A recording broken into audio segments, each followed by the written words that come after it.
ఇంకా పవను మరియు దేవుడు అనే ముగ్గురు వ్యక్తుల ద్వారానే ఈ బంధం అనేది ఏర్పడుతుంది. ముగ్గురు ఉంటేనే అందము ఆనందము మీ సంసార జీవితానికి. కనుక దేవుడు లేకపోతే మీ యొక్క సంసారం ఇంకా ముఖ్యమైనది. దీనిలో రెండో ముఖ్యమైన అతి ముఖ్యం ప్రేమ. మీ ఇరువురు మధ్యలో ఏముండాలి? ప్రేమ అనేది ఉండాలి. మొదట్లో బాగానే ఉంటుంది ప్రేమ, ఆరంభంలో బాగానే ఉంటుంది. మరి కొన్ని దినాలు పోతే ఆ ప్రేమ అనేది ఏమవుతుంది? తగ్గుతూ ఉంటుంది. తగ్గకూడదు, పెరుగుతూ ఉండాలి. మీ ప్రేమ అనేది శాశ్వతంగా మరణించేంత వరకు కూడా ఆ ప్రేమ భార్యాభర్తల్లో పెరుగుతూనే ఉండాలి, తగ్గకూడదు. ఇంకా పెంచుకుంటూనే పోవాలి.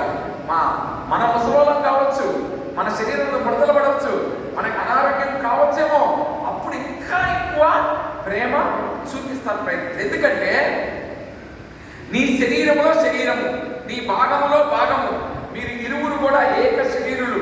సో కనుక నీ శరీరానికి